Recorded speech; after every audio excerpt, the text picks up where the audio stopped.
everyone. Welcome. Good morning or good evening to our friends joining today. The topic today brought to you, again, this is the Way Forward webinar series brought to you by the U.S. Heartland China Association. The topic today is Yunnan, a case study in China's rural transformation and sustainable development model.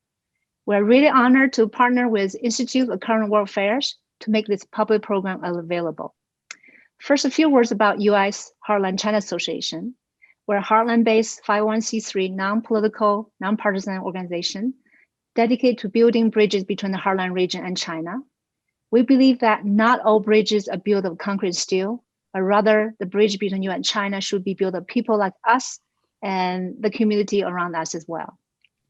Check out our website. We're a nonprofit, so we welcome support, participation at all levels.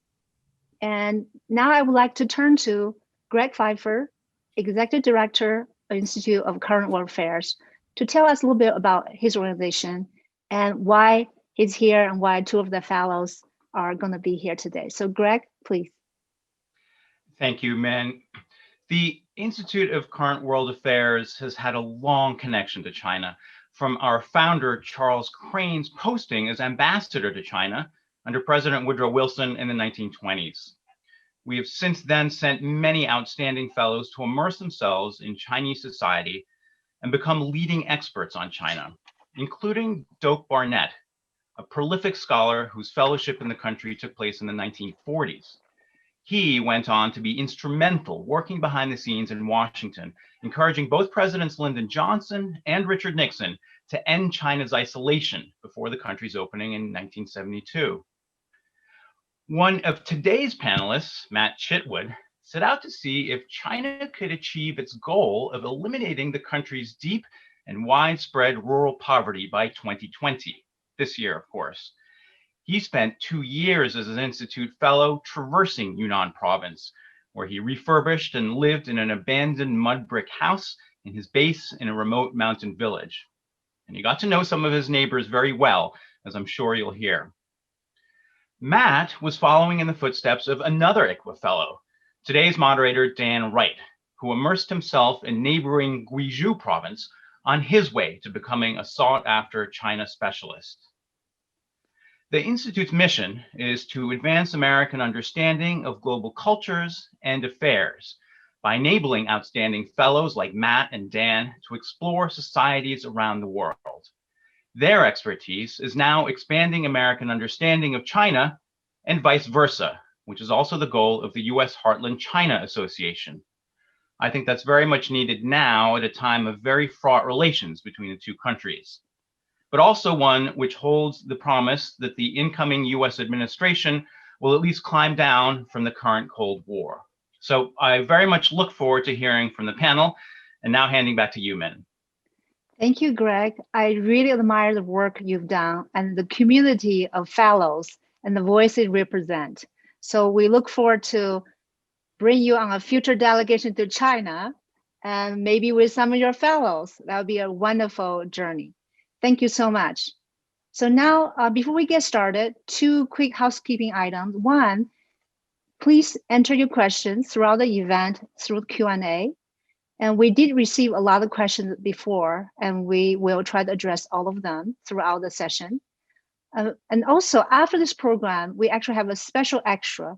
We have a leading Yunnan enterprises showcase. So our friends at Yunnan were so excited we're doing this. They want to piggyback and to share some of the great companies they have in Yunnan and the economic powerhouse they have. So if you have time, please join after the program. Now let me turn to our moderator, Dan Wright, President and CEO of GreenPoint Group, and as Greg earlier mentioned, a fellow who spent 2 years in Guizhou in 1990s, back in the 90s. So Dan Wright currently advises executive leading global companies through his nearly 4 decades of China experience, building bridges between people, resources, and public policy. He founded GreenPoint Group, a boutique strategic advisory firm with office in Washington, D.C. and Beijing. Dan was formerly Senior Vice President and China Practice Head of the Albright Stonebridge Group, a global strategy firm based in Washington, D.C. He also served at the U.S. Treasury Department He also served at the U.S. Treasury Department as Managing Director for China and Strategic Economic Dialogue, where he provided strategic counsel to the Secretary of Treasury, Henry Paulson Jr., and for his cabinet-level economic exchange with China. Prior to his Treasury Department appointment, Dan served as the Vice President and Washington, D.C. Office Director of the National Bureau of Asian Research and Executive Director of the Hopkins Nanjing Program at Johns Hopkins University School of Advanced International Studies. He's been a visiting scholar at Tsinghua University School of Public Policy and Management. Dan also is a non-resident senior fellow with the John T. L. Thornton China Center at the Brookings Institution and a member of the National Committee on U.S.-China Relations. His bio is long, but I'm going to stop right there. And now turn to Dan to introduce our speakers, our panelists, and open up for the rest of the program. Dan? Yeah, thank you so much, Min, and also Greg. It's such an honor to be a fellow of the Institute of Current World Affairs, an alumni of ICWA. Really excited about today. As I was preparing my opportunity to moderate our conversation, I came across the quote that a desk is a dangerous place from which to view the world. This is John Le Carre, the author. And our panelists, as you will soon learn, have done anything but look at China, particularly Yunnan, from a desk. More positively, the best place to understand anywhere is on the ground, speaking with people, in relationship with people. And I'm thrilled about Matthew speaking with us and Brian about their own stories about Yunnan's development. We'll be focusing principally on two big topics. One is China's rural transformation, using Yunnan as a case study. And then China as a sustainable development model, particularly Brian's work there in Yunnan. Before we turn it over to Brian and Matt, though, I'd like to tell a brief story from my time in Guizhou. I like to refer to Guizhou as Yunnan's poor cousin to the east. So we always admired our friends over to the west in Yunnan. But at the end of my 2 years in Guizhou, where I was out telling stories and understanding people's lives and a perspective of China from what I call the bottom up and the inside out, a Chinese friend who had become very close to me over those 2 years, he was the principal of a school. And he came to me just a day before my family and I were going to be leaving Guizhou at the end of the 2 years. And he gave me this box, the box I'm holding here. And it was wrapped up and he had a huge smile on his face.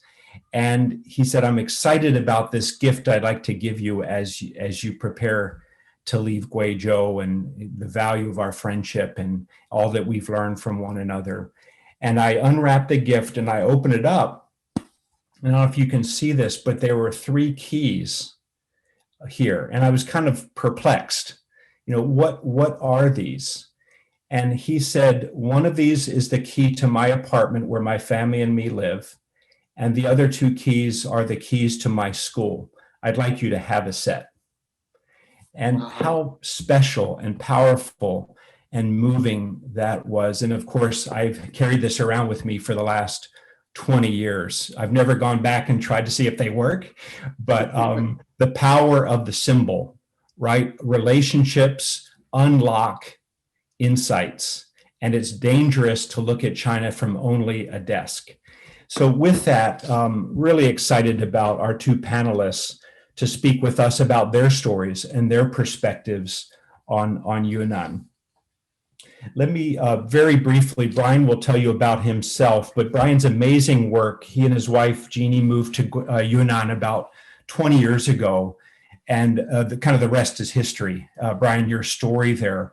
But what I've admired, Brian, from a distance for a long, long time is really about it. It's a development model. It's a model that honors the past and heritage. It's a model that engages community and that really promotes education, whether that be foreign visitors opening their eyes or it be local education in the best sense of education and human development. And there's a lot more there, Brian, that I'd like you to unpack in terms of your own model and how you've viewed sustainable development in China. Brian's work has expanded beyond that initial site, and he'll tell you more about that.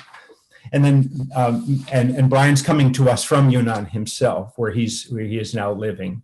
Matt has just returned from Yunnan, from a village in Yunnan province, and he'll be speaking to us about his firsthand observations of Yunnan's really quite drastic social and economic change over the last 2 years, again, through stories. Matt spent most of his career in study abroad programs, so is very much grounded in helping education and the flow of people and learning between the US and China. Matt's currently working on a book about his experiences, and we'll be very, very eager to see that next year.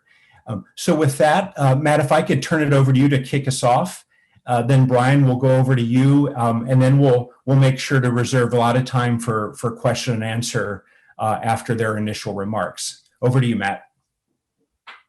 Great. Thank you so much, Dan, for the introduction. Thank you, Mean and the U.S. Heartland China Association for the opportunity to be here to share today. Thanks also to Greg and ICWA, like Dan expressed, for the incredible opportunity to take 2 years and be on the ground, not behind a desk, learning about what's going on.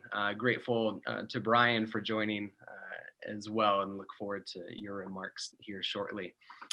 So we're talking about Yunnan, and today I'm going to talk about some of the forces of transformation that I saw at work in Bangdong village. This right here is a shot of the village where I lived, from my friend's house, out overlooking the tea terraces, the bamboo fronds, and lots of mountains in the area. To give some people a little bit of context for Yunnan, where we're talking about, it's here, the southwest corner of China, right there on the border with Vietnam and Myanmar.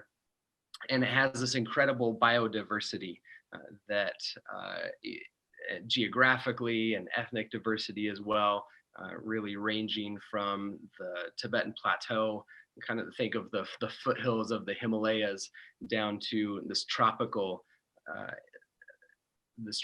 area on the border of Vietnam. Now, where I was based was this village, Bangdong, that's really in no man's land. So most people, if they visit Yunnan, they fly into Kunming, and then they head directly west towards Dali, where Brian is, that area, or they head south to Jinghong.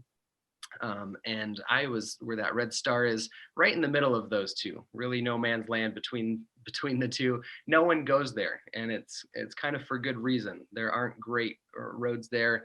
When I left Kunming on an overnight bus, it took me about 22 hours to get over to Linsong, and then on some windy mountain roads into Bangdong. So fairly hard to access, but an incredible experience to be there on the ground and have an opportunity to meet some remarkable people. This is where I lived there in the village, the earth mud-walled house that Greg spoke of earlier. Dirt floors, no electricity, no water, no bathroom, but we took care of that and made it a home for my 2 years in this village. I couldn't have done that, of course, without this man. This is Liu Dage, or Brother Leo. And he was instrumental in taking that structure and making it a home for me for those 2 years. He's about 50 years old, great sense of humor, biting sarcasm, which made him hard to work with some days, or maybe I was hard to work with some days, which is what brought out the sarcasm. Stands about to my shoulder there. But I learned a lot from Brother Leo, a lot of conversations in the course of building the bathroom, like you see here, or conversations around corncob fires and sunflower seeds in his concrete kitchen.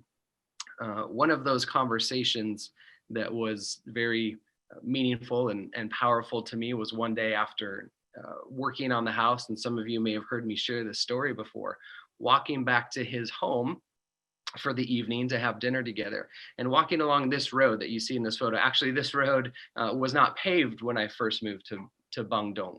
That happened while I was living there. And I remember standing in on this dirt road in one of those corners, looking out over those mountains and thinking, my goodness, how beautiful is this place, struck by the mountains that just stretched into the horizon and the green tea terraces. And I asked him, do you still appreciate the beauty that you have here? Of course, thinking about, environmental effects, or thinking, maybe this is lost on him since he grew up there and basically hasn't left the village his entire life. And he said to me, 因为这些山我们就穷. It's because of those mountains that we're poor. And I paused and thought to myself, oh my goodness, we see even mountains, something as safe and as innocuous as mountains, we see those even differently. How much more do we see other world issues or life issues, or US-China trade issues, or China's rise in the global order? How different do we see these based upon our life experiences if we see mountains so differently? So just in the way that Dan described, that relationships unlock insights. I think that's what these 2 years in Bandung very much did for me. Some of what I learned, focusing today on forces of change that I saw, and hopefully Q&A we can get into other issues or go deeper into some of these issues. But just very briefly today, three major forces of change. The first was infrastructure. During my time there, I traveled all around the province, and crazy amounts of infrastructure going in. And Brian will attest to this, the change that he's seen over his 20 years in Yunnan. This is up in Tiger Leaping Gorge that has been, pristine and pristine hiking area for backpackers trying to get off the beaten trail. And here you see both a highway and a high-speed rail side by side, punching through those mountains that were once that block, that barrier to economic opportunity that Brother Leo Daga is talking about. This is outside Dali, actually. Again, high-speed rail going through the countryside as the farmer sprays his field there. A bridge over the Mekong River, not far from the village where I lived. And even in the village where I lived, the first week that I moved in there, they were paving this road, the first road within the village to be paved. So you can imagine a place that has 6 months of rainy season and is dependent upon agriculture for survival and getting their goods not only from the field to their houses for processing or storage, but from their houses out to the market or to larger cities to actually make money on it. You can imagine how important infrastructure development, how important these roads are. I was blown away to learn that about 12 years ago, as recently as 12 years ago, in Yunnan, only 40% of the population, or 40% of the population did not have direct access to paved roads. 40% of the population. It's incredibly mountainous. People are spread out all over. And so, what's the population of Yunnan, the overall population? Oh goodness. 49 million. Okay. Yeah, thank you. It's about the population of Spain, and roughly the same size as well. So that infrastructure development, incredible over the course of those 2 years. And so what this infrastructure allowed then is what I call trickle down to economics, and that might make more sense in a second. Let me first talk about the flow of goods and services that infrastructure allows. And first and foremost, the flow out of migrant laborers like Liu Baohong. So this was a friend from a neighboring village that every year he would go out and work in reinforced concrete, building residential complexes. This was in Zhengzhou, and actually got to go out and visit him and actually for Spring Festival, take the old green skin train, the old UP trains, slow overnight trains, back with him and his friends back to Yunnan province and back to the villages. One of the incredible things from that experience was after staying with him overnight at the construction site in their dorms, and then getting on this train, and on the train came to realize they would have flown home from Zhengzhou to Yunnan had I not asked to join them on their migration back. So that is to illustrate how drastically things are changing. 10 years ago, 5 years ago, that would have been not unthinkable, but not very likely for most people like Liu Baohong, in terms of the infrastructure development, in terms of the resources that they have to make that trip. He described for me, and people, I know Dan has done this migration as well. He's written about it in his book. People cramming under the seats, cramming into the bathrooms. Liu Baohong told me, they couldn't use the bathroom for, the 10s, 20s, 30s of hours on their train ride 10 years ago because it was crammed full with people. But that flow of people out and in, that has been really, really critical for them to go out and get jobs. But the trickle down economic effect of that money coming back to their villages and supporting their families, building new homes, supporting educational opportunities for them. So that's the services dimension. But also very important is the goods dimension. So this is Grandma Lee. She was one of my neighbors in the village there. And Bangdong village is a tea village. They process tea. And that's the main source of everyone's income in the village. What trickle down economics is to me is that now there is this wealthy East Coast in China of people who are willing to pay a premium for higher quality products. So that gives opportunity for farmers to shift from subsistence farming to cash crops like tea, or cash crops like high quality fruits or Australian macadamia nuts, all sorts of opportunities that farmers are discovering, that local governments are doing surveys of soil and climate and altitude and trying to figure out what are the best cash crops for our farmers to transition to. And so it's that wealthy East Coast, and it's the gradual buildup of capital flowing back to these villages that is really transforming their lives quite dramatically.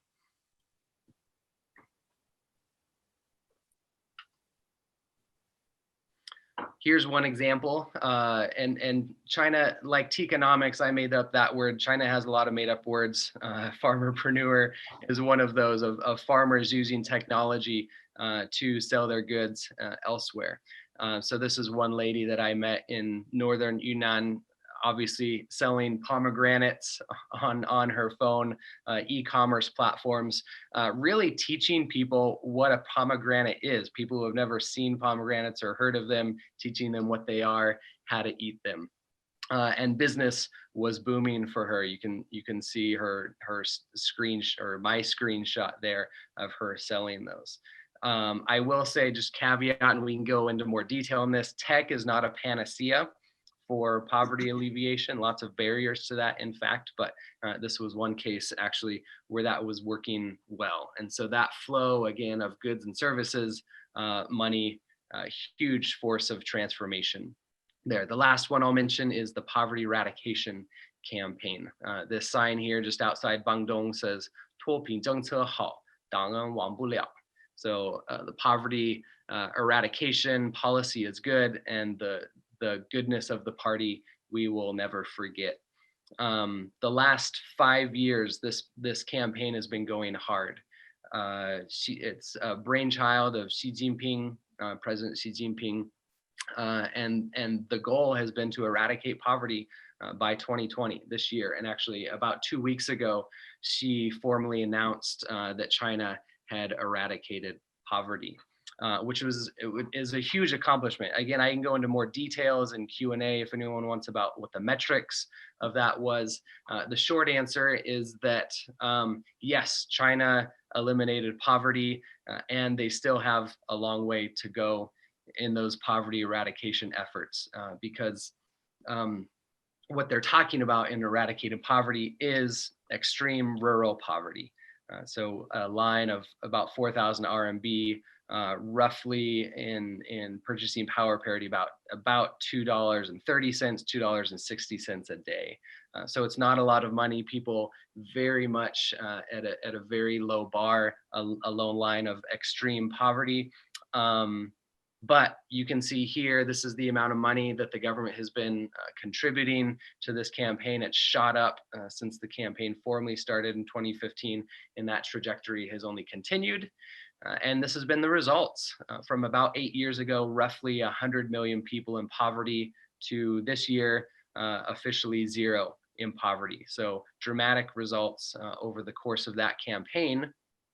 And what that means at the end of the day is my neighbors in Bandung, they have better lives.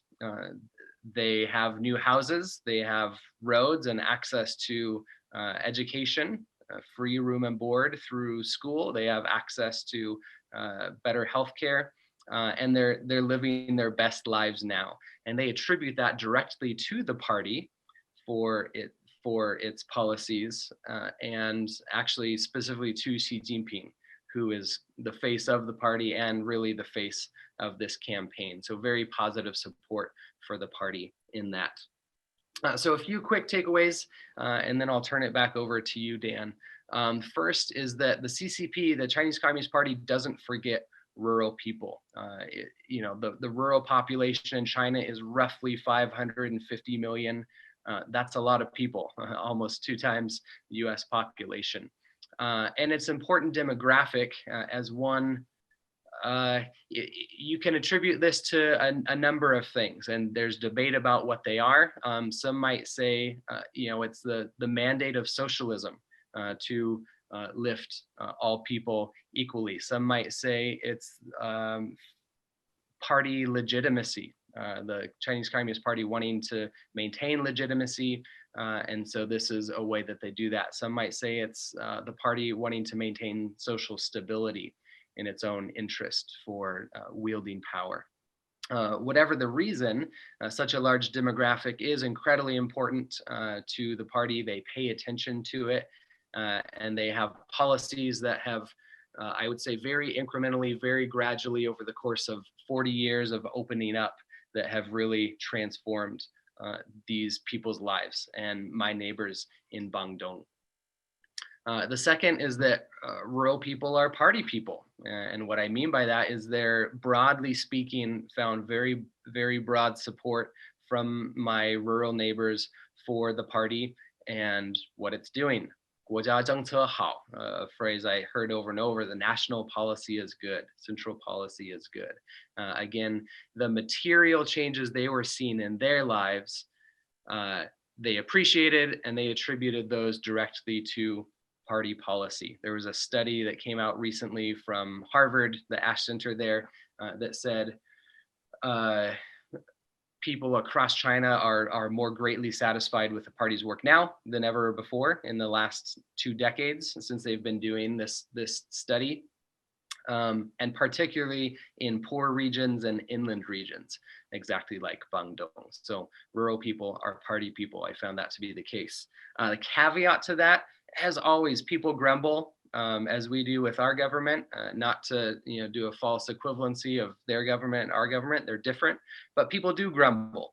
In the conversations I had, those grumblings tend to focus on local implementation, local incompetence as well. But even there, the surveys are showing that local implementation competence is improving, and people are more greatly satisfied, even with local governance, than ever before.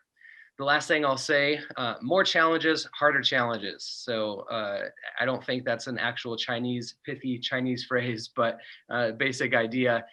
There are a lot of challenges ahead that rural people will be facing, and they're harder challenges. Some of what is accomplished already, the infrastructure development, this poverty eradication campaign, lifting up to this extreme rural poverty line, fairly low bar in some ways, or low hanging fruit in some ways. Figuring out how to make those gains from these efforts sustainable in the long term and generate more job growth. China's facing rising wages. China's facing closing factories. A lot of these people, like Mr. Lee in this photo, unable to go out and get jobs as easily anymore because jobs are moving elsewhere. And so challenges are coming, underinvestment in education as well. Scott Rozelle out of Stanford has done a lot of research on this, recently came out with an excellent book, Invisible China. Encourage everyone to read it if you have interest in rural China. Some challenges to come. And just to illustrate with one last story, and then back to you, Dan, my neighbor, Mr. Lee here, sitting with him one day talking about the poverty eradication campaign and how that had transformed his life personally, and what had changed between before and after. And he said, at the end of the day, the Communist Party says, I'm not poor anymore. They say I'm officially not poor, but I sure feel poor. So there's been a lot of work that is accomplished. He would say his life is better. He has a new house. But at the same time, he still feels poor. And it's not just a feeling, it's the reality of his life that I witnessed. So very grateful to my neighbors in Bandung for the insights that they have granted me in their lives, in their families, and in their friendships. And look forward to the conversation here today. Yeah, thank you, Matt. So impressive. And although Mr. Lee may feel poor, his smile says that he's also happy, and you gotta love those children. Yeah. What you have set out for us, Matt, is some great material to talk about when we get to the Q&A. I've got some great questions coming in. Please continue to send those. Brian, really eager to hear your story and your perspective from where you are. So I'll turn it to you, Brian. Thank you, Dan, and thank you, Matt and Ming. And Matt, I had the pleasure of meeting Matt a number of times during his studies here and during his research. So it's fun to see you again, Matt. So thanks for joining and inviting me to participate. I believe, Dan, what I would like to talk about today is a little bit of probably a very idealistic story. Some people I got to China probably a little bit before you, Dan. I moved to China in '84. And throughout the 80s, I saw a country that was really quite impoverished. And it was really challenging. I traveled all over the country. I was arrested 18 times. I took 250 night trains, the trains that Matt just discussed, because I found myself so fascinated. There was just the idea of this juxtaposition of this poverty, but incredible reaching, incredible friendship, incredible hospitality. And it just changed me so dramatically. And China is a type of country where once you come here, if you do fall for it, it becomes almost a field of study in itself. No longer are you just an economist or you're a political scientist. You almost are just a sinologist. And you feel you have to study almost all aspects of China. And I tried to immerse myself in all aspects of it, either spending 6 months in Jingdezhen to learn about China's porcelain tradition, to working with CBS News in Beijing, to making movies with Beijing Film Studio. Today, I just got back. As you guys know, I just got back from filming all day with CCTV. So it's been a long day. But what my wife and I decided is that we really wanted to come back to China in the 2000s, early 2000s. We felt that the China that we had seen during the previous 20 years was changing so dramatically. And we felt that many of the cultural and social maybe resources were being monetized in a way that sometimes I didn't feel like was also very sustainable, and maybe without a very long-term planning. Just as Matt said that technology is maybe not a panacea, I felt that in many ways what I was seeing in the rural areas of China, I felt that tourism was not also a panacea. But many of the local governments and many of the local people felt that all they had to do was set up a few hotels and maybe a museum and a KTV or something, and that they could somehow bring in the revenue and money, and that they would quickly become rich. And I think Matt probably saw some of those projects, many of which had failed, some of which have been successful. Dali is a great example of a very successful model, as is our neighbor up to the north here in Lijiang. But what we felt, as well as I would spend more time here, is that many of the benefits coming from that those outside tourists, the money being spent, many of those were not necessarily trickling down to the local people as much as going to those initial kind of investors and the people doing the, opening up. And granted, they should get the benefits as well. They were taking the risks and coming here and building the infrastructure, the hotels and everything else. But what I felt that was, in many ways, the locals were being left behind. And that continues in some ways to this day, where you see that many of the most elegant hotels, many of the most elegant stores, many of them are not necessarily managed or opened by the local people. There are outside business interests coming in. And what my wife and I, Jeannie, wanted to do was create a model that in some way would rebalance that, what we felt was that equation. So what we did in 2004 is we left our home, we left the States, we sold our house, we took our two boys who were 5 and 8 at the time, and we came to China and started searching for 2 years. And our goal was almost like an Aspen Institute. We wanted to create a place that would allow for a rural intellectual exchange, that would allow for people to have an exchange, not just within a classroom, but also once they leave that classroom, they would be immersed in a culture, in an environment that I felt was much more closely related to maybe the 4,970 years of Chinese culture that happened before the last 30 years of economic development. So Jeannie and I looked, and we felt that Yunnan, after 2 years, was the most ideal location. We've come to a city called Xizhou, which means happy village. And we found a building here that the government turned us on to. They did not tell us or really inform us that because it's a national heritage site, that there would be quite a few challenges in getting the approvals to do this project. Jeannie and I started to invest in the restoration of this project, and we aimed to use the hotel as a social enterprise. So what we hoped to do was use the hotel to help fund the restoration of the building, but also to involve the community. We were able to build on our first site 16 guest rooms. At the time, probably 8 years ago, with those, we had 16 guest rooms. We had a staff of about 55, most of whom were local. And our goal was somehow to try to make the community the focus of the experience. Many times recently in China, it's been a pretty easy shortcut to just focus on the hardware. We've seen some incredible developments of beautiful hotels, but many of them maybe lack a little bit of the content or any interaction with the local community. We felt in some way that was not a sustainable model, that model would have to change every 5 to 10 years as the styles or the fashions changed in the urban areas along the coasts.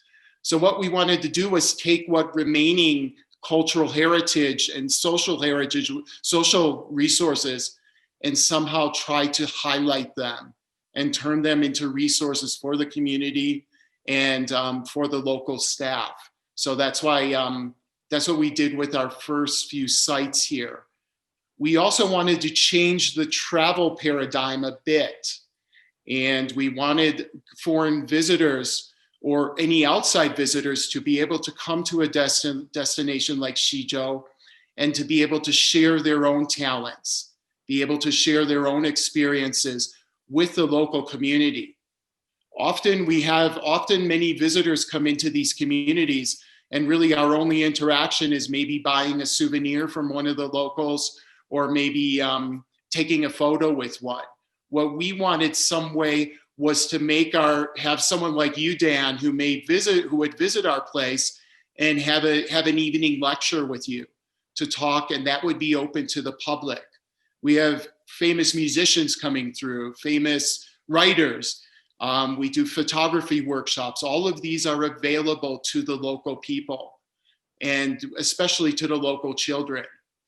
So this is something that we wanted to create, this platform that would allow for this type of exchange, all while preserving China's heritage, built heritage, and incorporating its intangible cultural and social resources into our model. And so that's really the story. We were able to, we have 3 sites currently in the small village of Xizhou, and we have 7 sites nationwide. Why we have 3 sites in Xizhou is that we discovered very early that we were able to attract quite an affluent visitor to our hotels, but we were not attracting the younger people who wanted to come into this region. So our second site, which is also a historic compound, we restored and turned it into an education annex. And we worked with places like Sidwell Friends in Washington, DC, and created a 4 or 5 month program with them that would allow America's future leaders, many of our leaders' children, to come to this small village and turn the village into their curriculum. And what we were hoping is these are probably the most, we believe, direct ways of building this kind of feeling and people-to-people diplomacy. And we felt that initially we were doing it very well with adults. Now we feel we're doing it better with children as well. And this is something that has always driven us. Our goal is to just be a platform. Our goal is for it to be a platform for exchange. Our goal is to demonstrate a different business model to the Chinese community. And our goal is to really reflect well on both America's and China's soft power. And these were the missions that we set out to, that we've always pursued. So basically, Matt went through many of the details of rural development, and I do not want to echo or repeat. I agree with Matt completely. All of my friends and throughout the regions we work here in Yunnan, I find incredible support for the Communist Party. I find they're very, very optimistic, and they're incredibly gracious and still welcoming. I still have people in America telling me that they're worried about me because they think that maybe the Chinese are going to attack me or they're going to throw me in jail. And I have not seen anything like that. In fact, we are being asked constantly to grow our model and to expand by the local government partners or by partners all over the country, government partners all over the country. And I think this is a great sign of China's desire to continue these people-to-people interactions. So that's about it, Dan. Would you like to ask me any specific questions about? Yeah, let me frame this up, what I'm hearing, Brian, and then I want to come back to you, and then let's just open it up, and I'll try to field questions best I can. I've got a lot of good incoming, and I want to first, Brian, ask you, and then over to you, Matt, as well. And that is, most of the questions that are coming in somehow talk about either hardware, technology, infrastructure, or software, education, human capital, services, and each of you have talked about those in different ways. But if we think about hardware and software as part of China's development, the other questions that are coming is, how do those interact with local population? And so this comes down to development. And just like you said, Matt, at the beginning of your talk, those mountains were beautiful to you, but they were not beautiful to your friend. Similarly, Brian, this idea of heritage, preserving the past, which China has such rich culture, I would imagine that's not always a shared view by those who feel the past kept us back. And Exactly. as we think about that model, social development, Brian, could you speak about that? Where are you seeing that tension between heritage, nature, the environment, all those good things that we tend to treasure in the West, with the desire for progress, which is more practical? Can you speak a little bit more, Brian, into that tension that you've seen? I guess I'm always approaching it in some way from how China will position its soft power and how it will interact with the world. And I really encourage China to develop its soft power strategies from its cultural traditions, and not just mimic maybe outside examples. In China, for some of us, when you look at statistics, there are statistics that suggest that the average age of a building in China currently is about 18 years, 18. The average age of a building in America is probably over 70, and in Europe over 100. So China's built heritage is very, very young. Mm-hmm. And what I'm finding is not only is it young, but it's often driven by investment that is really, especially on luxury and some of the development that you see in tourism, that I think is very time sensitive. And I think that what we're seeing in places that I have seen in certain tourist destinations is that we have investors coming in and building beautiful hotels or shopping malls, and they are destroying them in about 10 years because they are no longer fashionable. But in the meantime, the original sense of place, the genus loci of the local community, has been shattered. And when that is shattered, the social resources, and I believe the cultural resources that initially, underpinned the society or the local people has been shattered. So this is a balance. I know it's very hard, but what I think right now that we're seeing is that the Chinese government is expressing more interest in preserving some of these cultural traditions and some of the heritage architecture. They're doing this, I think, from the realization as well that they cannot continue maybe the 10%, 12% GDP growth that they've had in the past. So they're trying to focus more on the Chineseness, and the quality of life. What we hope is that doing what we did, taking over an old structure, is much more expensive. It's much more time consuming. And it's very, very hard to keep the customer satisfied because we are fighting against a curve that really values luxury.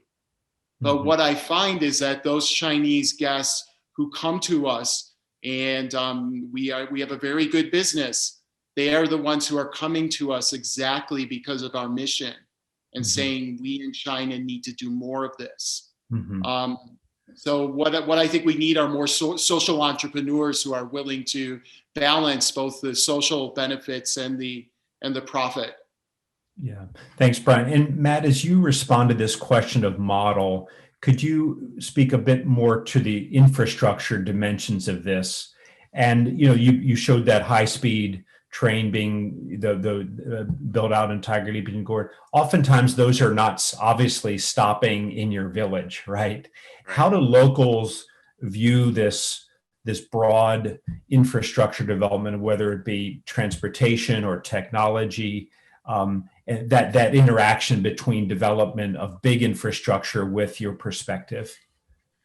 Yeah, I think most people I interacted with were very grateful for the infrastructure development going on, having access to those roads. Obviously, yeah, the high speed rail doesn't have a Bandung stop, but even that rail then further promotes other roads and ways of getting around that spread out from those key points.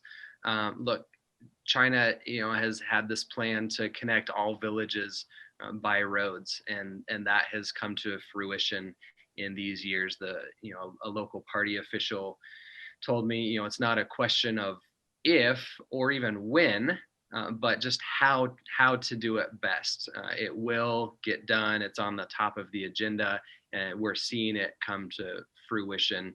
But how do they do that best in terms of using resources, and in some cases, relocating people to more populous areas so they don't build roads off into the middle of nowhere, which is again another topic. Happy to go into more detail because a lot of issues raised there. An example I like to give is being in this village of 350 people, teeny village, middle of nowhere, not on the map except my map in the PowerPoint, and being on a phone call with my parents. A video call, in fact, and I kept getting this message, unstable call connection. Very frustrating, when I'm lonely in this village. But the irony of it was the instability of the call was because of the Idaho side where my family lives. It was the connection over there. It wasn't a connection issue on the Guangdong side. So those types of conveniences that provide better access to migrant labor, people being able to fly back more cheaply instead of taking slow trains, them not even having slow trains anymore hardly because they're all replaced by the high-speed rails, people having phone infrastructure access that they can live stream, broadcast, and sell pomegranates, or just chat with their friends. All of that is making a significant difference through the hardware infrastructure. If I can add one more thing, on say the education side and the health side, China's great at infrastructure. China's great at the hardware. So building new schools and health clinics. The software is where it's lacking in terms of having solid quality education programs in those schools and having solid quality healthcare coming out of those clinics. But I think people are optimistic that that's improving. We see health and education outcomes improving. Yeah, let's jump quickly then to public health. Actually, how did COVID affect you all out there? And then just public health more generally. That's where hardware and software really come together. But maybe Brian, you first. How did COVID affect you all, and how is public health developing in your communities? We closed our hotels on January 25th, and we were closed until the end of April. I personally am fine with the health system here, even in Dali. My wife Jeannie studied medicine at UCSF. She's a nurse practitioner, and in general, most of the things we would do here in China. Yeah, the impact on us, we did have an impact probably until July 1st. After July 1st until currently, we have had the best 5 months we've ever had. So China is back in business. Our daily, we used to have 40 people at lunch, probably outsiders. During the summer, that went up to about 250. So people coming to eat. So yeah, China is definitely back. The people are excited and very, very optimistic. We're fully booked through We'll be fully booked during the Christmas holidays. Mostly Chinese families coming down. So it's quite exciting to see. That's awesome. Did COVID impact you, Matt, out in the village? Yeah, so I had already returned from my fellowship at that point in time, but stayed in touch with friends from the village. So the reports that I was getting from the village was at first pretty hardcore shutdown in the village.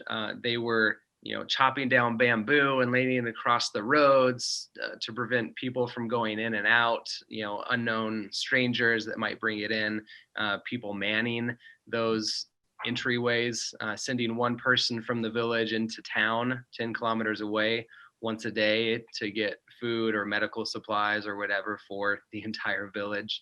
But I heard of just one case in Lintang, the prefecture where the village was located. A young man, heading there to visit his girlfriend, and they caught him at the airport. He didn't get to see his girlfriend, to whisk him away to the hospital. So I think if I can add two main things, also how that impacted the rural areas was migrant laborers losing their jobs, right? When the factories on the wealthier East Coast was shut down, they had no jobs to go back to after Chinese New Year. So that severely hampers their income for the year.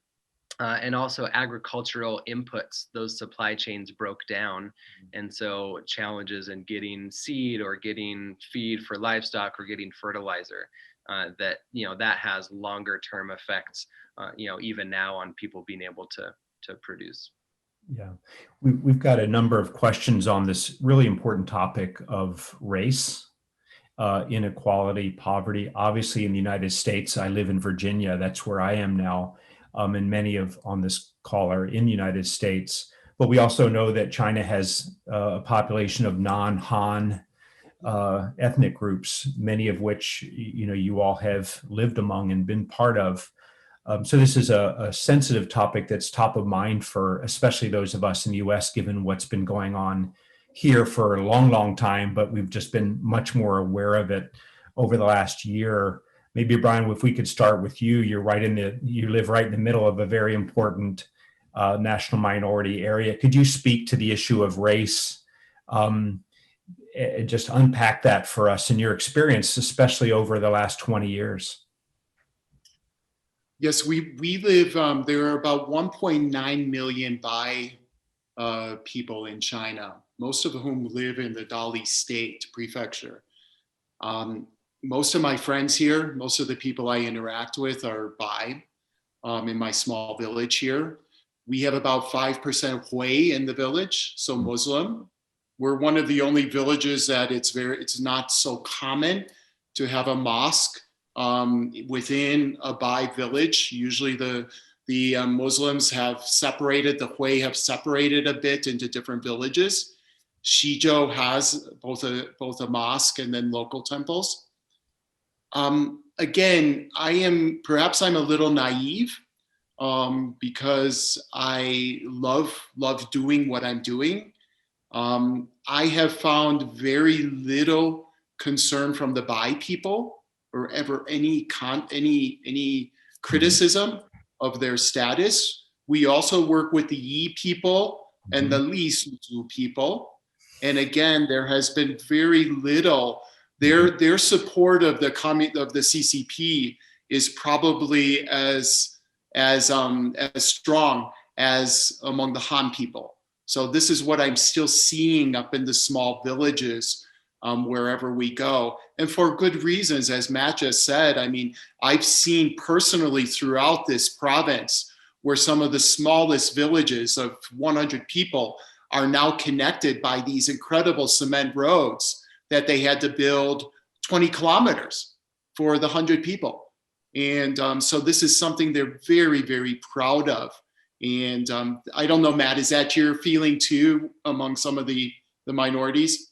Yeah, that is my general feeling. Yunnan itself incredibly diverse, and Brian's in the thick of that. Roughly 40% of the population in Yunnan is part of an ethnic minority. China more broadly, about 92% of China's population is Han, the majority. And so Yunnan is quite unique in that regard, the ethnic diversity that it has. And I think generally speaking, what Brian was just describing and what I described earlier is the tangible improvements in life that carries over whether you're Han or whether you're Bai or Yi or whatever nationality you are. The village that I lived in actually was a Han village, so it wasn't minority, so I can't speak specifically to that perspective from my living experience, but traveled extensively and talked to people extensively, and that was the general feel. I would add, I think I spoke to a Tibetan man up north in Yunnan. I think it was in Shangri-La where I was talking to him. you know, and they were talking about the education system and how that has shifted for their children from, you know, bilingual education to Mandarin focused education. And with that, he was talking about how the teachers would belittle their religious customs and thinking as backward and not modern. And the way he described it was quite sad. This quite hopeless description of, we see where this is heading for our group of people and our culture, that the language and the religion are being derided and taken away from us, and there's nothing that we can do about it. So kind of seeing the watering down of that for the next generation. So he was quite discouraged. I imagine there are a lot of people that feel that way in some of the ethnic groups as well, and talking about, you know, in Inner Mongolia, Mongolian, that being the case as well currently, and other issues elsewhere. Yeah, one quick follow-up observation on race, and then we'll move on to other topics that have been raised.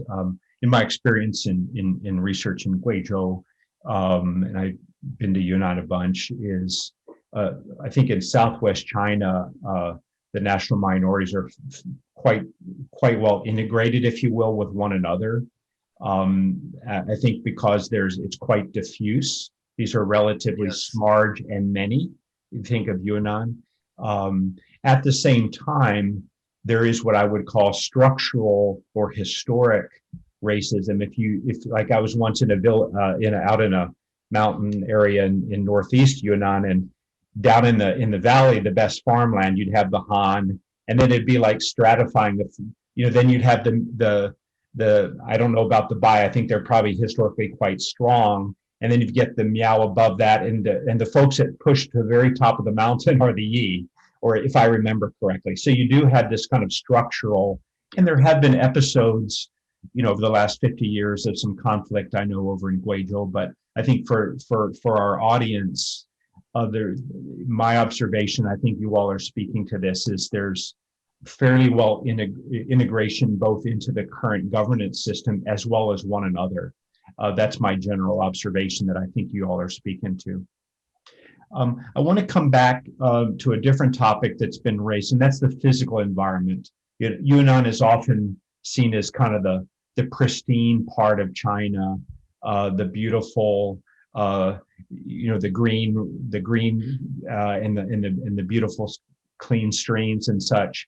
Is that stereotype appropriate? Is Yunnan a rare case? Is it an exception? And then the follow-up question that would be, what can China learn from Yunnan, or should the rest of China aspire to be what Yunnan is? I'm just thinking about the physical environment, and would love to hear your reflections on that. I think Yunnan, sure. Yeah, just real quick. I think Yunnan is exceptional. Part of the, 50% of the biodiversity in China is in Yunnan province. So that's, exceptional. Very limited industry there. And so, you do have the clear skies. When I was in Beijing and telling people that I was moving to Yunnan, they said, oh, 空气好, they've got great air there. The irony of it, everyone in the village around me was smoking cigarettes all the time. So I'm not sure that the air was much better there than in Beijing. The challenge is maybe appreciation of that, or awareness of impact that recent developments are having on that environment. One of the biggest cases I saw of this was trash management in the village. And I struggled with this personally, even as I renovated this house, cleaned out all the leftover stuff from my neighbor who had lived there before, building materials, things like that. What do you do with that? They did not have a trash management system in the village other than burn it or dump it down the gullies. And I've got a very sad picture. I won't pull it up here, but of trash just spread down the mountainside. All around it, it's this verdant green mountains that are just beautiful, incredible, that you saw earlier, and then just this trash spreading down.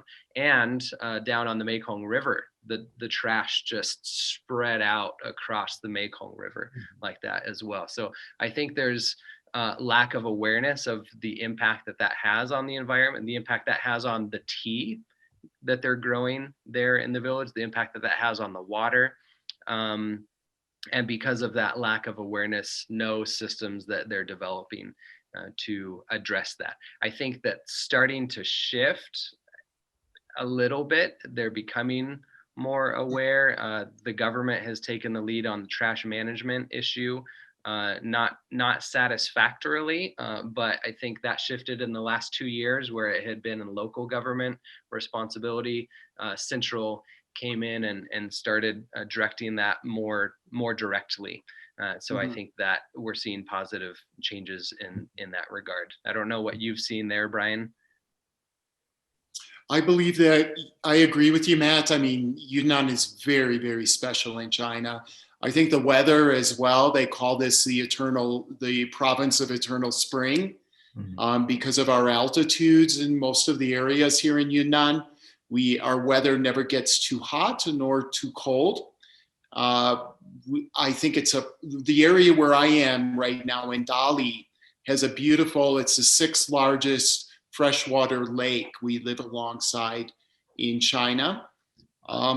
Because of the weather, because of the scenery, this area became quite popular about a decade ago, with people wanting to buy second homes and escape to the seaside, to the lakeside, just for beautiful views.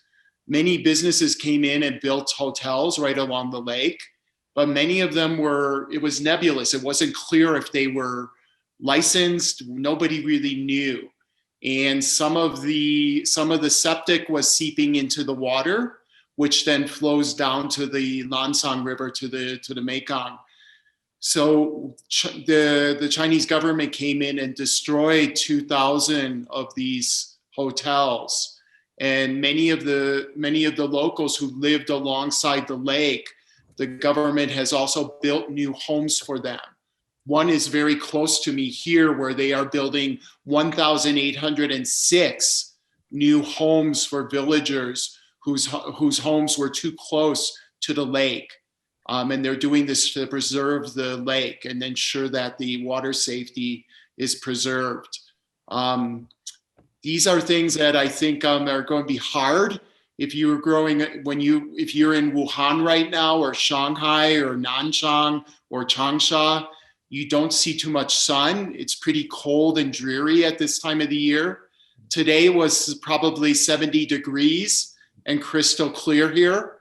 So it's very easy for people to fly into Dali and fall in love immediately after, disembarking from the plane. And many of them have the finances to come in here and try to make something work for them to be able to get to this area. The trash issues and everything are going to be challenges for a place like ours here. Definitely, Matt. Mm-hmm. So I personally feel, Dan, that Yunnan is special. It's special in the world. I've traveled to over 100 countries. I have chosen Yunnan. I have no regrets. I love it here. That's great. On a different topic, and that relates to investment in Yunnan, and the question is around the role of the private sector in Yunnan, given much of this is likely state-led or government funding. So speak both on the hardware side and the software side. What are you seeing as the role of the private sector, whether that be foreign investment or local investment? Maybe Brian, with your experience, if you could speak to that, and then we'll, Matt, you're welcome to comment, but then we'll keep pushing to other topics as our time's pushing along. Again, Dan, I have a fairly positive view of the government's role here in Yunnan, because I do believe they are now trying to spearhead and lead investment into areas that are a little more sustainable. And we've experienced it in our projects along the Burmese border in the Gali Gongshan. The licensing and the requirements and the zoning that did not exist 20 years ago, 10 years ago, 5 years ago, is now up to international standards. Even doing something like a hotel now, a restoration project, the fire prevention, the issues that they now require are up to international standards. So what I'm finding is the government is really interested in having value-driven kind of investment. I think the days of just coming in and getting a piece of land and building some Portuguese style villas or something may be over for a place like Yunnan.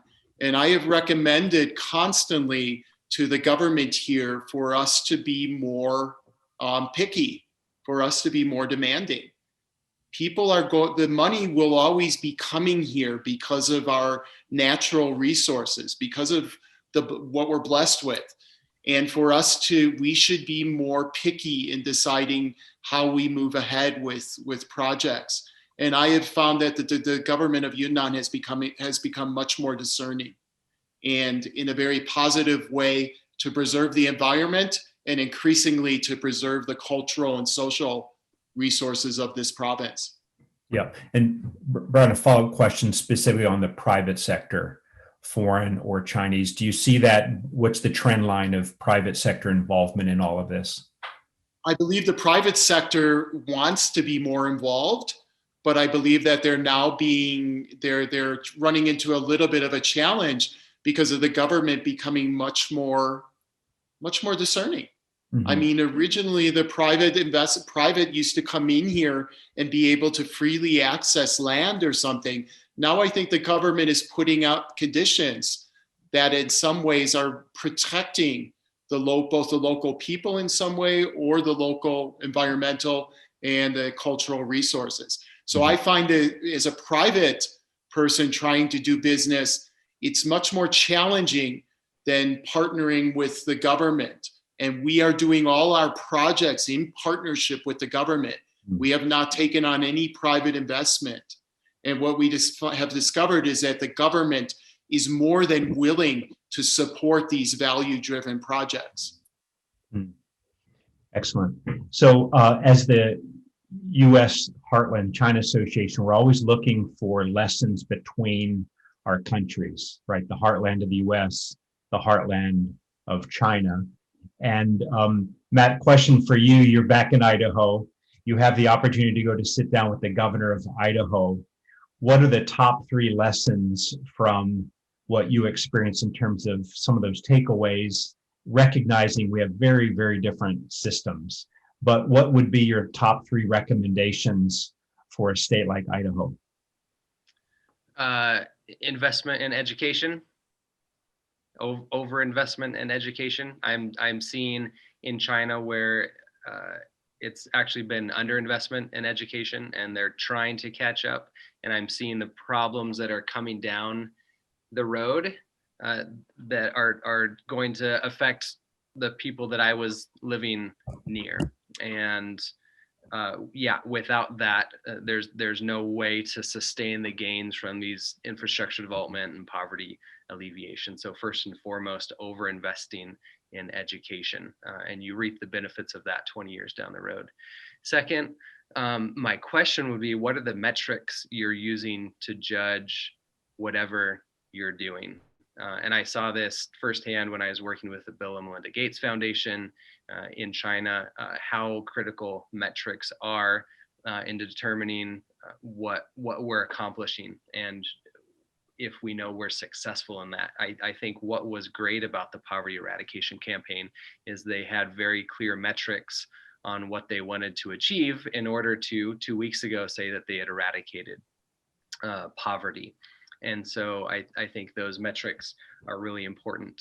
And the third thing I would say, just in terms of learning from China, I think often it's not very helpful to look at China as a whole, or the big picture of China, because it's so unique, right? With its political structures and its economy being flush with cash, massive population, it's a unique place. But to look at subnational or prefecture level or even county level programs and what those are doing economically, how they're partnering, or metrics that they're using to judge success, incentive structures that they have. Part of this eradication campaign was that the entire incentive structure within government was based upon whether they met their goals for this campaign, whether they got promoted or did not get promoted or got fired. And so those metrics, those incentive structures, very critical. So how are those structured in Idaho? And is education at the top of those metrics and incentive structure? Excellent. And Brian, I'm going to go to you. You have an interesting personal story, being from the Chicago area. You're back visiting relatives in Chicago, and the mayor calls you. Same question. What are your top 3 recommendations for the city you came from and love? Maybe first get a new quarterback for the Bears. No, I think that what I would probably say is, again, I would echo Matt's sentiments. Please try to invest a little more in education. Chicago, I think, is a good example as well of a suffering, a deteriorating infrastructure.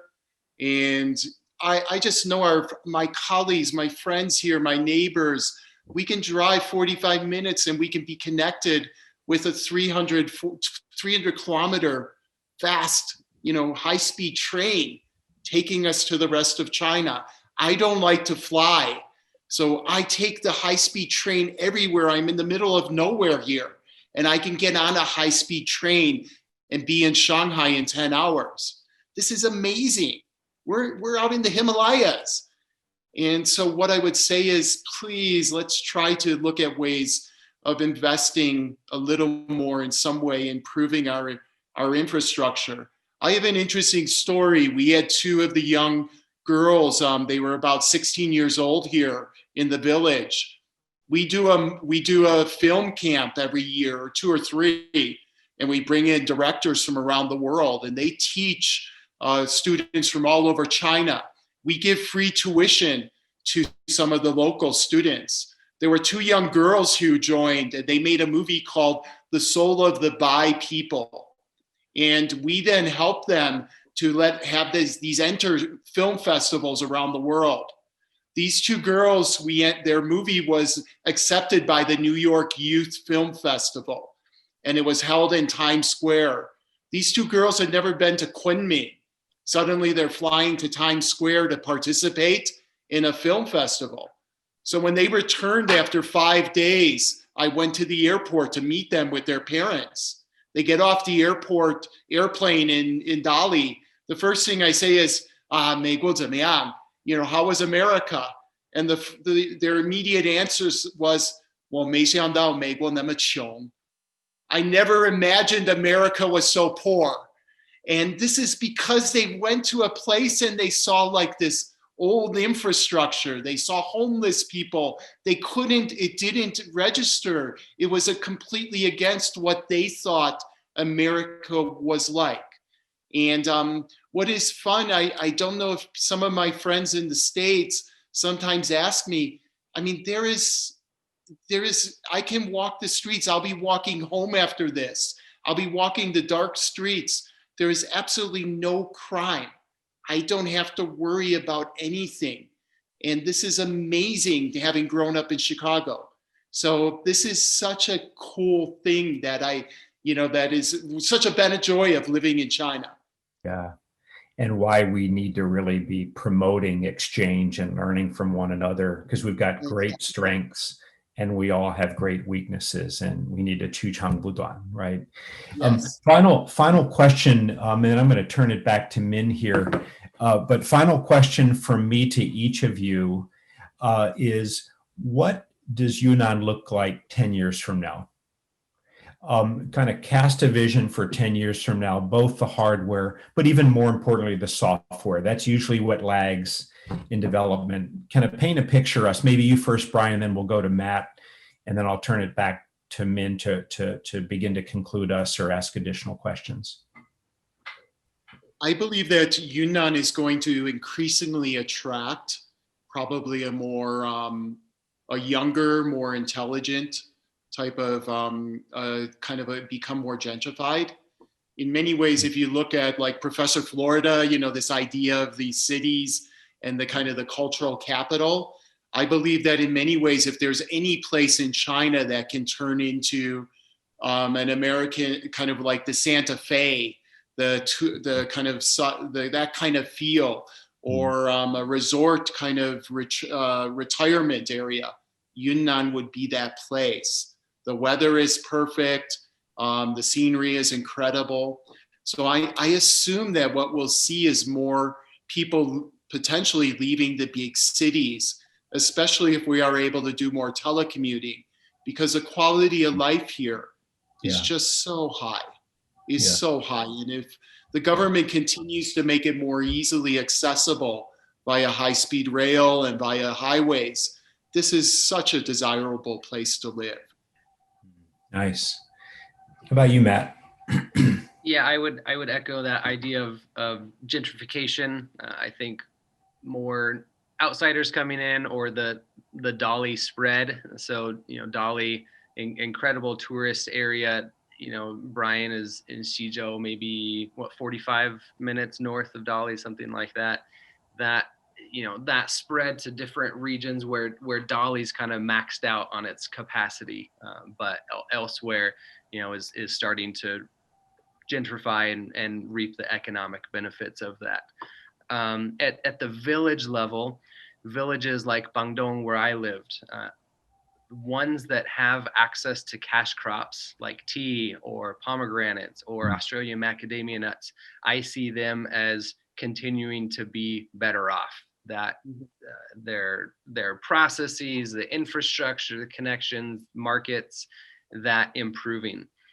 But there are also villages like Jiangjiapu, which was 20 kilometers away from Bangdong, and they had worse soil and worse climate. They couldn't grow tea, so they were subsistence farmers still, growing corn for their livestock, for themselves, growing rice.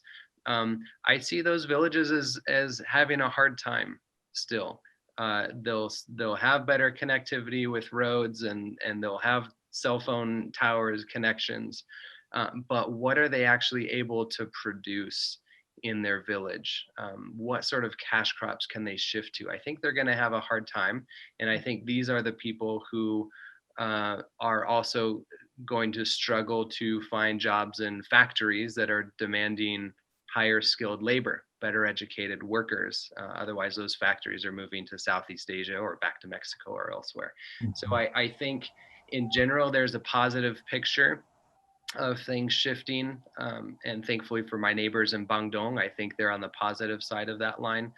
But there are also areas that are more remote, even if they have connection to roads for the first time. If they're still existing at a very low level of income, subsistence farming, and struggling to figure that out.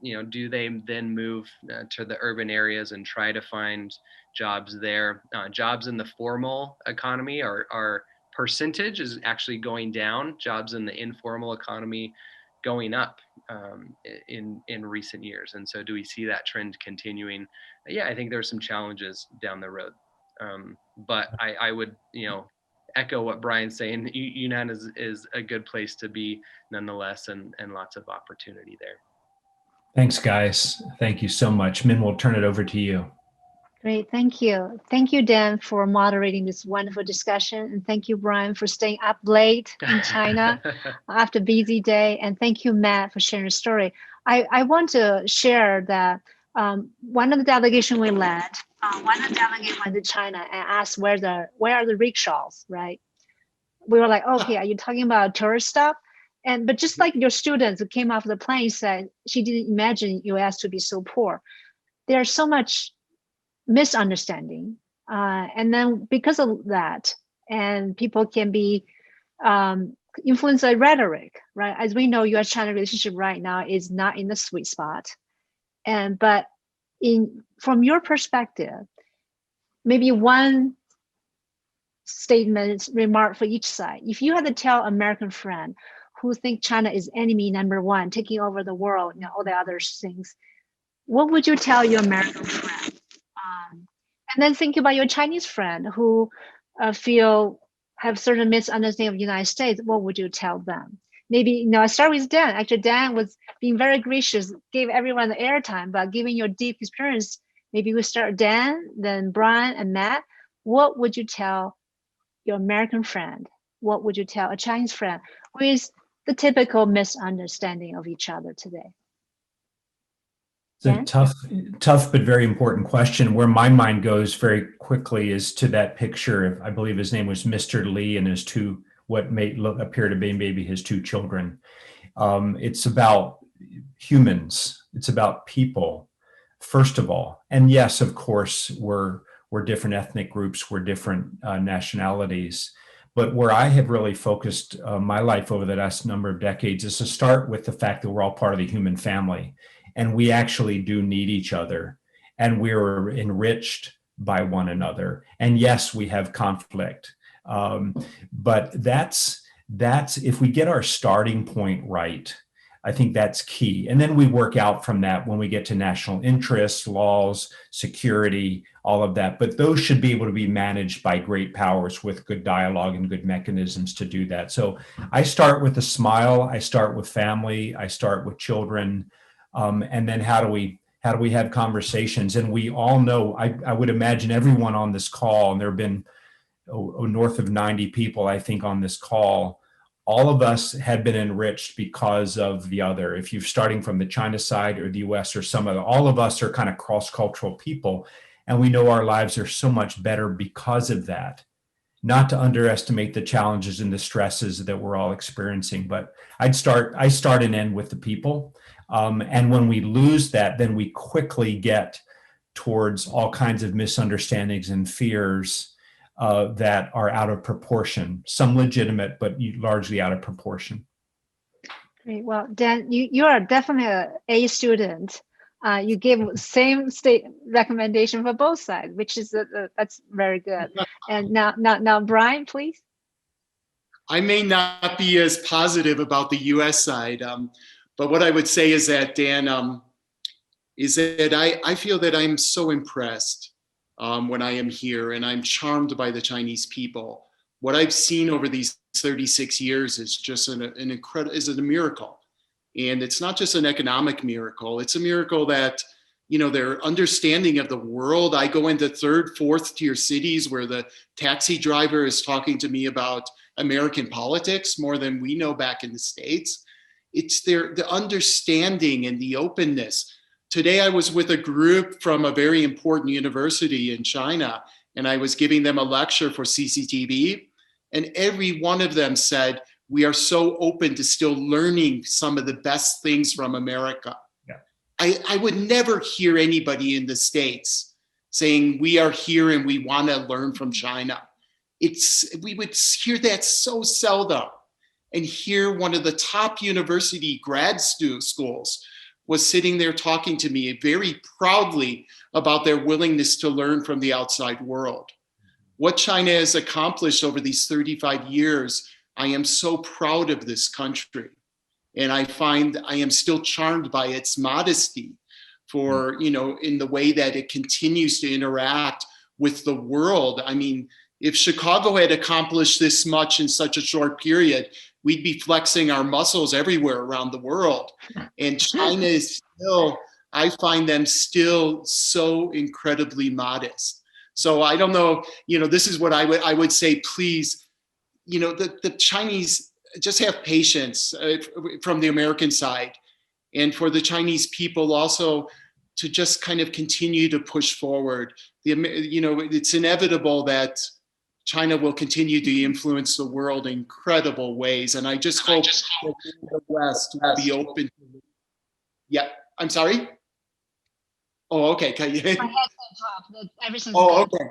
Mm-hmm. So that's what I would say. I'm a little more positive from the Chinese side right now, and than I am from what I've seen in the States over these last few years. Yeah, sure. You should comment, because our friends from Yunnan, who when they learned about this event, they said, can we take the opportunity to share about our company? Yunnan Modern Tourism, so we have Yunnan Provincial Energy Investment Group, we have Yunnan Ag business group presenting later. But you will see they are very humble. And then I almost feel like we need to give them a little American marketing, prep. But again, you will see they, again, they are very eager to share, very eager to learn. And so again, to our friends on the call, I hope you can stay and listen to their presentation and give some feedback too. So with that, I'm going to turn to Matt. What would you tell your friends in both countries? Same thing or different thing? I think the message would be roughly the same, and it aligns well with what Dan and Brian are saying. Starting with the people, and what that means for me is I think back to that story that I shared about Brother Leo and the mountains, and how our lived experience informs so much of our perspective and how we see those mountains. And his lived experience tells him that those are the reasons why he's poor. Very, very different perspective. And I think both sides have very different perspectives on how we see ourselves and how we see one another. A lot of those perspectives are correct and justified, and concerns and different understandings of the world are justified based upon how they've experienced those mountains. And so the challenge is to both sides, how do we learn to understand how the other one sees those mountains and why they see those mountains differently? And then we can begin to talk about how to overcome those mountains and move forward. It's not easy. Yes, a lot of it is very justified or understandably why we see those differently, but we need to understand those perspectives better. I appreciate the metaphor of mountains, right? There's a Chinese saying, 愚公移山, and the dumb old man who decided to move the mountain. We are taking a spoonful at a time. But I want to thank each of you and our friends on the call, because we all have a shovel in our hand and the mountains ahead of us, but we can cover road through this. So thank you so much for your time and for joining us. Again, US Heartland China Association is very honored to work with Institute of Current World Affairs to make this public program possible. We would like to ask for your support. Go to our website and look for ways to sponsor more of this kind of discussions. Thank you very much. Have a good rest of your day. And thank you, Brian. Good night. Yeah, bye-bye, everybody. Thank you. Yeah, have a good rest, Brian. Good night, guys.